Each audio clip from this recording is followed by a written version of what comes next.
Muito bem, estamos de volta com o Sala Debate esta noite, falando sobre o mercado imobiliário no Brasil. Aqui no estúdio comigo, nós temos o Leonardo Schneider, vice-presidente do Sindicato de Habitação, o Secov, do Rio de Janeiro, o Luiz Carlos Ewald, ele que é professor de Finanças da Fundação Getúlio Vargas, e também o Aldimiro Cavalcante, que é diretor do Conselho Regional de Corretores de Imóveis do Rio. Conosco, pela internet, também o investidor, o Carlos Quanti, ele que está falando diretamente de Curitiba e com quem eu faço contato a partir de agora, obviamente, para agradecer a participação no programa de hoje. O tema está muito interessante e o tempo é pouco, meu caro Carlos. Antes de te agradecer pela participação, eu queria saber do senhor essa questão relacionada ao preço dos aluguéis e ao preço real do imóvel, né? A gente conhece que tem muitas pessoas, obviamente, que ainda vivem de aluguel, ficam naquela dúvida de conseguir realizar o sonho da casa própria, comprar um imóvel, mas os preços ali, o valor do aluguel não corresponde exatamente ao valor do imóvel, justamente pela alta desses preços. Como é que se equaciona uma questão como essa, Carlos? Se é que é possível se equacionar? Não, é difícil fazer um equacionamento disso daí, porque realmente, em função do grande crescimento, da grande valorização dos imóveis, o mercado de locação, os aluguéis também tiveram uma procura, mas não tão significativa, porque muita gente que pagava aluguel recebeu o seu apartamento, fez o seu financiamento e deixou de pagar o aluguel. E como no mercado nós temos sempre a lei da oferta e da procura, automaticamente, eu tendo muitos imóveis para alocar e tendo menos interessados, menos que necessitam, então automaticamente baixa a porcentagem. Hoje em dia, se você conseguir fazer uma locação obtendo 0,4% do valor de mercado daquele imóvel, veja bem, eu vou dizer agora em termos de gerais, claro que não dá para generalizar, né? Exatamente. Então, quando eu falei no início da minha fala, depende de uma boa venda, de uma boa compra que você faça. Então, eu na minha compra posso estar conseguindo 0,6 de retorno em termos de locação. Agora, conforme a compra que foi feita, porque muita gente compra também só para ter uma garantia no futuro. Eu vou me garantir no futuro com as rendas de locação. E hoje em dia também, tudo na vida é cíclico, a gente sabe disso, tudo na vida, ora nós estamos no pico, ora estamos no vale. O mundo dá voltas, né, Carlos? Se não for ao redor de uma bolha, ele dá voltas e a gente volta a avaliar a situação sob outro ponto de vista. Carlos, queria imensamente agradecer a sua participação no programa de hoje, o tempo é curto, a gente tem outros convidados para participar e até uma próxima oportunidade para você, investidor imobiliário, falando diretamente de Curitiba. Muito obrigado, Carlos. Eu que agradeço a participação. Obrigado. Gente, a gente tem aqui algumas perguntas chegando pela internet, pelo Facebook, pelo Twitter. Vou aqui começar a anotar para passar para vocês. Nós temos um corretor, Aldimiro, que é o meu caro Alexandre Barbosa Maciel, pelo Facebook. Ele fala o seguinte: olha, como não há bolha? Se os imóveis subiram 200% em 5 anos e a inflação oficial foi de 40% no mesmo período. Eu sou corretor de imóveis aqui no estado de Pernambuco e acredito que tem bolha. O que você tem a dizer aí para o nosso telespectador Alexandre Barbosa Maciel via Facebook, falando diretamente de Pernambuco, comparando aí a alta dos imóveis com a alta da inflação, que ficou 1/5 abaixo dessa alta? O que você tem a dizer para o Alexandre? Por favor, para você mesmo que responde aí. Olha, o meu colega lá de Pernambuco... Que é corretor. Tive lá 3 meses atrás, ele está totalmente desatualizado e ele... Vou procurar, eu peço para que ele procure ouvir as palavras do Leonardo agora, que deu um depoimento muito grande sobre que não tem possibilidade de bolha, e se ele... eu acho que ele não está entendendo o que é bolha imobiliária. Eu falei já no início que a bolha é especulação, é quando o cliente compra para revender amanhã, daqui a um mês, daqui a 2. Não está acontecendo isso. Pelo contrário, o investidor, o comprador, o investidor está afastado do mercado. Esse depoimento que o senhor viu aí, do moço lá do Paraná... Carlos Quanti, investidor. Isso aí é uma exceção. Ele não tá, ele hoje, o especulador está correndo para a Bolsa, para o mercado. É um perigo. Para a Bolsa não, peraí. Coitadinha da Bolsa está nos menores níveis dos últimos anos. Calma, você está desatualizado. O especulador, provavelmente. Você deu a deixa, ele pegou. Ele pegou. Então o investidor, hoje o comprador do imóvel, o Leonardo já foi muito feliz no depoimento dele, é aquele que está comprando para morar. A filha vai casar, ele está comprando. E quem pode, compra o seu segundo imóvel. Compra o imóvel que é o... E quem não pode, Valdemiro? Quem não pode ter os financiamentos aí. Agora, o financiamento hoje não é o financiamento que teve lá nos Estados Unidos, não. O financiamento hoje aqui, os bancos estão abarrotados de dinheiro e querem emprestar para a construção civil, para o mercado imobiliário. Só que estão fazendo um levantamento, vai pedir um financiamento hoje. O imóvel tem que estar alienado, não é só isso. Você tem que ter renda, tem que ter nome, ficha boa. Então eu vou trazer para vocês então, agora. Segurança. Eu vou trazer para vocês agora Relações Públicas, Andréa Loureiro, moradora aqui do Rio de Janeiro. Ela que obviamente teve que fazer uma análise muito criteriosa para poder cuidar ali do seu futuro relacionado à casa própria e teve que mudar de bairro na cidade do Rio de Janeiro. Andréa Loureiro, muito boa noite para você, tudo bem? Oi, Brito. Tudo bom? Andréa, me conta um pouquinho a sua história, né? A gente sabe que você está aí, obviamente, falando diretamente do Grajaú, zona norte da cidade do Rio de Janeiro, mas você está morando no Grajaú há pouco tempo, né? Me conta um pouquinho das suas decisões, o que você teve que tomar de referência para poder cuidar do seu sonho da casa própria. Ok, bom, eu morei no Maitá há muitos anos, né? Eu originalmente morei na Zona Norte, depois morei muitos anos, mais de 15 anos no Maitá, e num determinado momento o proprietário do meu apartamento, que era de aluguel, precisou vendê-lo, enfim, por uma questão de saúde na família. E naquela época, tem uns 3 anos isso, eu comecei a procurar aluguel para poder... E aí estava inviável, estava impraticável. O apartamento que eu morava, ele chegou na época, há uns 3 anos, um aluguel era 3 e pouco, mais um condomínio que chegaria a 4 mil para se morar no Maitá. E aí eu falei, não tem cabimento jogar 4 mil reais fora por mês, né? E aí eu tive uma conjunção de oportunidades e vi que teria condições de comprar com financiamento no Grajaú. E aí foi uma opção por conforto, porque... eu preferi ter o conforto de morar no Grajaú, que é um bairro charmoso, muito legal, do que morar num apartamento. Eu poderia comprar ou de um quarto e morar apertada na Zona Sul, ou morar com conforto na Zona Norte. E eu optei aqui pelo Grajaú. Deixando bem claro para a população brasileira, que talvez não conheça o Rio de Janeiro, a Zona Sul, uma das áreas mais nobres, mais ricas da cidade do Rio de Janeiro, e a Zona Norte não com tanta oferta de acesso à cultura, à educação, né? A gente sabe que existem desafios também nessa região que você está morando hoje, né, Andréa? Sim, com certeza. O maior deles é o transporte, é o deslocamento. E o que isso trouxe de mudança na sua vida? A gente sabe que, obviamente, foi uma mudança especificamente por conta do preço do aluguel, que estava muito salgado ali numa das áreas mais nobres da cidade do Rio de Janeiro, mas, de fato, você conseguiu ali dar um passo em direção à casa própria, né? Se arrepende disso, André? De maneira alguma. Estou bem feliz, assim. Estou muito feliz do lugar. Estou bem feliz de ter uma tranquilidade de, a cada ano, pagar menos. Isso eu sei que tem aí 1000 juros embutidos, mas de alguma forma é decrescente o pagamento, né, da tabela. Isso é muito interessante, porque, enfim, seu salário suba e você consiga equilibrar e pagando menos aluguel, ou pagando menos valor de prestação. E em termos de deslocamento, assim, eu gasto mais de táxi, porque como eu não tenho carro, não quero ter, acabo para poder continuar frequentando os lugares, gastando um pouco mais de táxi, mas não me arrependo em absolutamente nada. Você não sente falta de morar na região onde você morava enquanto morava de aluguel?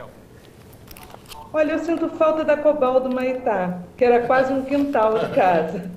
Bom, apresentando a Cobal do Maitá para o público do Brasil, obviamente, uma zona boêmia ali na zona sul da cidade, né, André? É verdade. Mas assim, não, eu sinto falta, talvez eu esteja menos com as pessoas do que estava antes, né? Que era muito mais perto, era só descer o elevador. Mas assim, não compromete. Continuo tendo minhas relações, saindo com os amigos, encontrando as pessoas. Não me mudou muito a vida, não. Andréa Loureiro, Relações Públicas, falando diretamente do Grajaú, zona norte da cidade do Rio de Janeiro. Muito obrigado pela sua participação no programa Sala Debate de hoje. Até uma próxima oportunidade. Obrigada, Brito. Até logo. Boa noite para todos.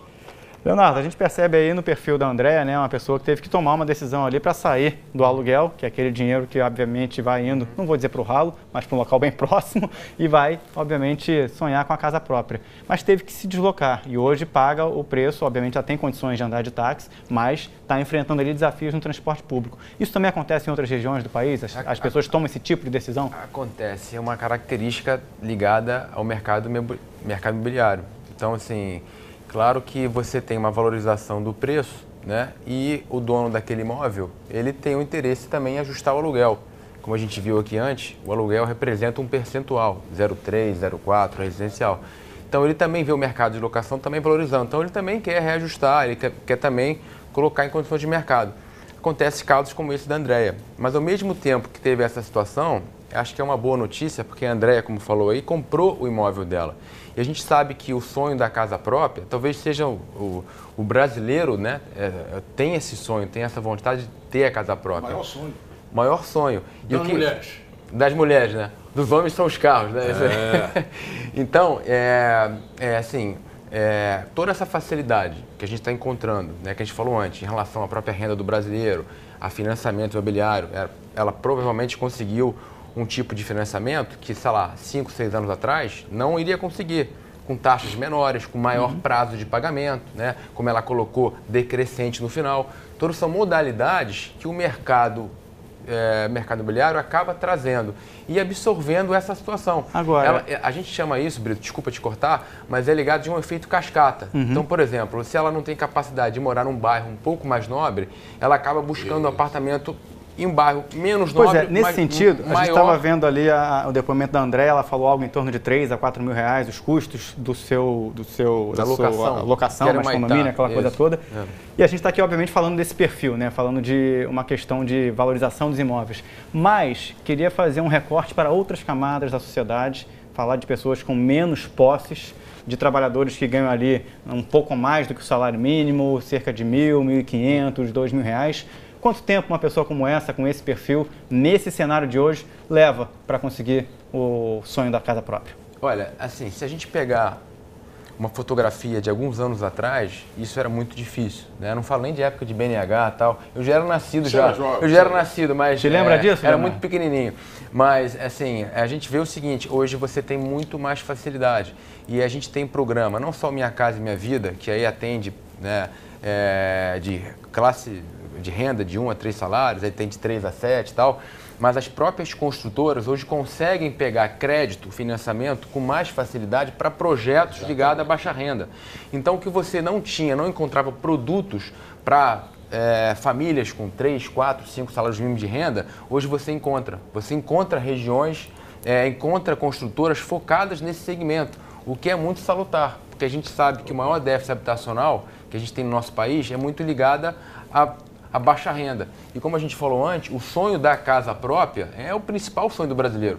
Por quê? Porque é a segurança dele, é o tijolo dele. Eu tenho minha casa que ninguém me tira. Por questões culturais, históricas no passado, o Brasil é um país de muita volatilidade, instabilidade econômica, tal, etc, crises. E ele tendo a casa dele, ainda mais com questões sente correlacionadas, né? Até da própria Previdência, né? O cidadão tem pelo menos um local para cair, independente de ter que comprar remédio ao final da vida, ele está tentando buscar ali também um teto, como você muito bem está falando. Pois é, Brito, e só para terminar, isso vem antes do investidor. Esse pessoal que está comprando, como o Cavalcante colocou, muitas vezes é o pessoal seguinte, que está saindo do aluguel, tá? E está comprando a casa própria. Isso vem antes do investidor. O investidor talvez venha num segmento um pouco mais elevado, talvez no imóvel comercial, como ele colocou, que você tem uma rentabilidade um pouco maior. Né? Então, isso é a questão do déficit habitacional. São déficit habitacional, como você está falando, gira em torno de 6 a 7 milhões num país como o Brasil. E a taxa, a inadimplência desse nível é quase zero, amigo. Pois é, nesse sentido da inadimplência que você cita, há a possibilidade de, por causa do alto preço dos imóveis, essa inadimplência que hoje é próxima do zero subir, na sua opinião, Luiz? Por conta do preço dos imóveis, né? A gente está percebendo aí uma alta, o pessoal pegando crédito. Você acredita que vai todo mundo conseguir pagar seu financiamento nessa conjuntura que se formou? Olha, os juros estão subindo. Um dos problemas que vai agravar o setor imobiliário, porque subiu demais, é porque a taxa Selic voltou. O festival imobiliário aconteceu com a taxa 7,25. A taxa está 10,5% e vai subir mais. Mas porque não a inflação... para essa classe.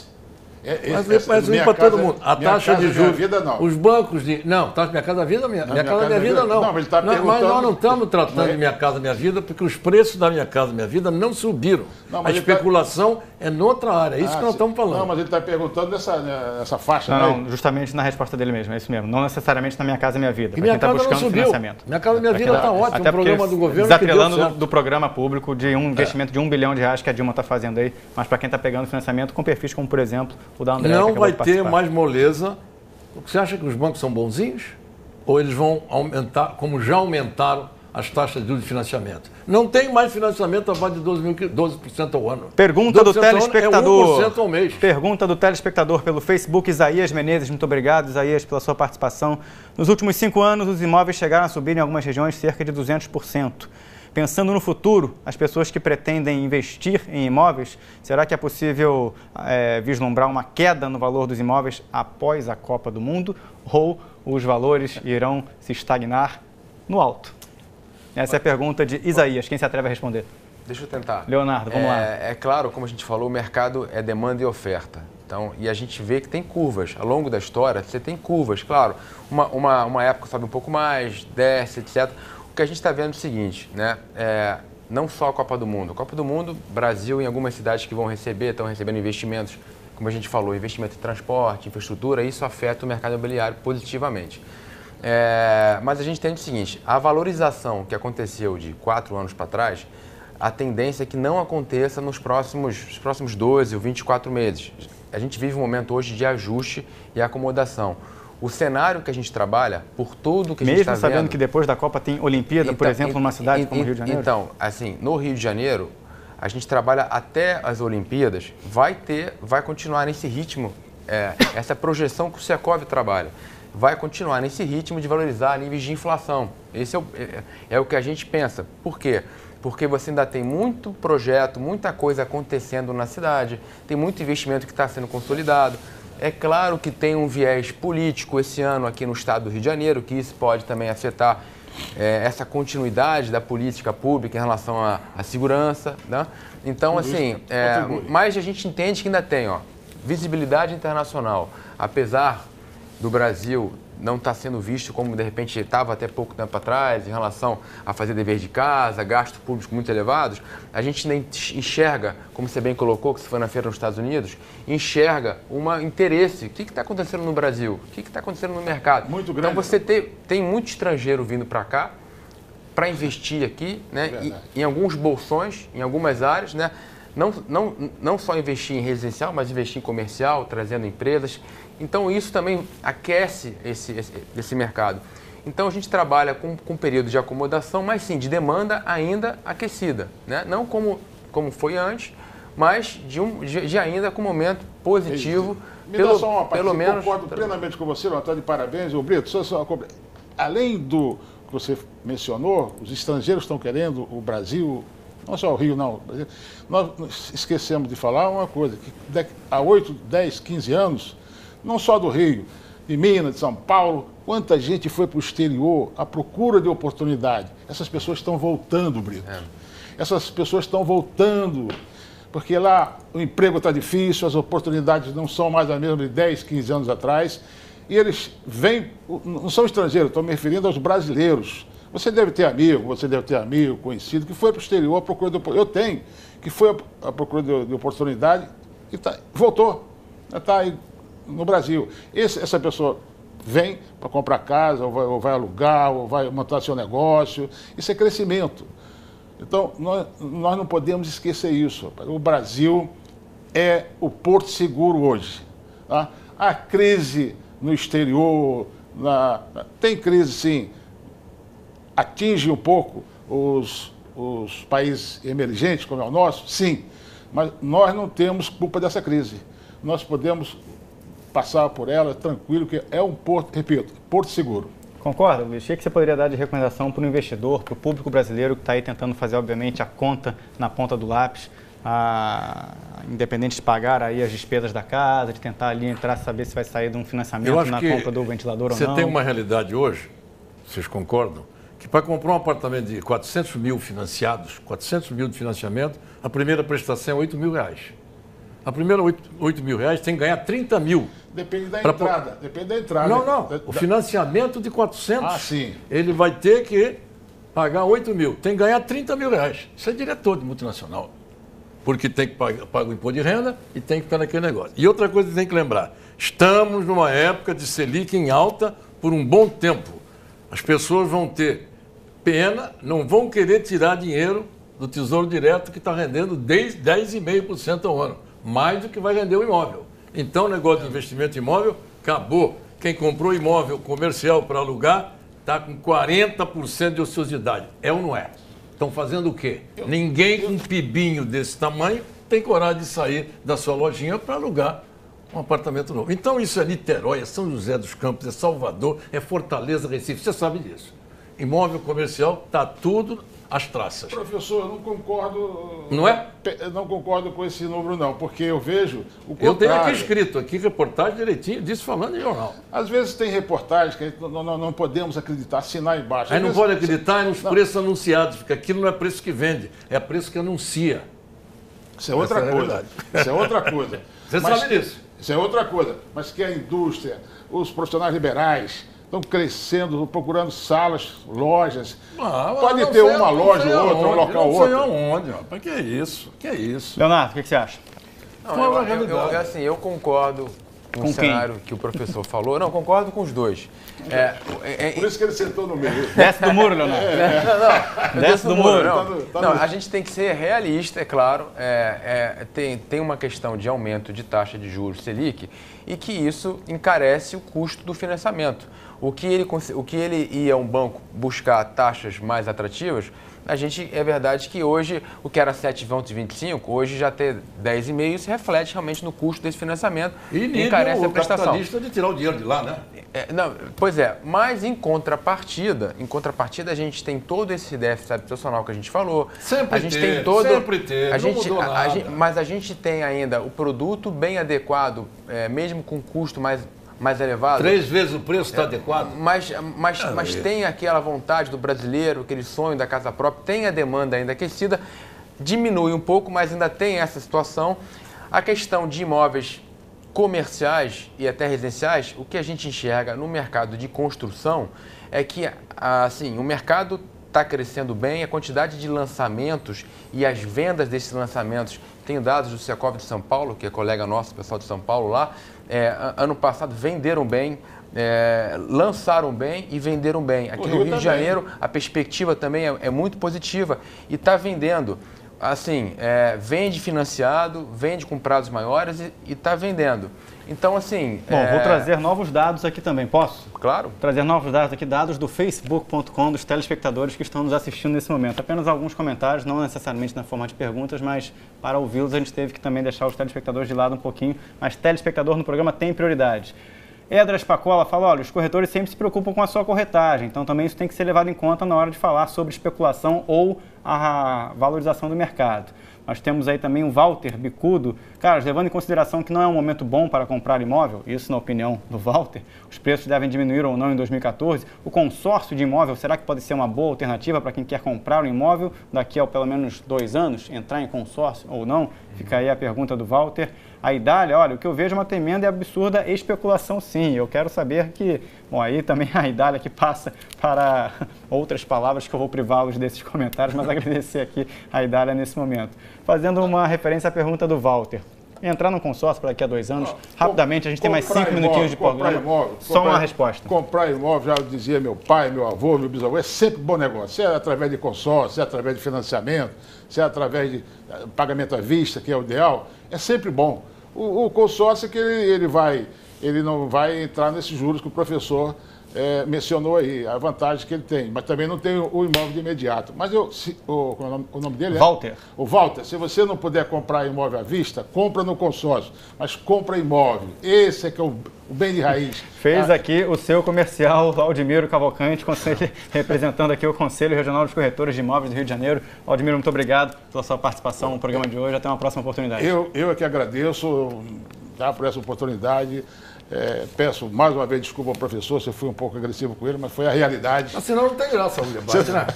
Senão o programa não se chamaria Sala Debate. Leonardo Schneider, representante do Sindicato de Habitação do Rio, muito obrigado pela participação. Suas considerações finais, Leonardo. Não, Brito, obrigado a vocês. A gente acompanha de perto o mercado, a gente entende que é um período realmente que o cenário começa a mudar, mas ainda bastante favorável e bastante atrativo para dentro do mercado imobiliário por tudo isso que a gente falou. Então, assim, a gente está acompanhando e a gente torce para que continue torce e trabalha para que continue nesse caminho, nesse rumo.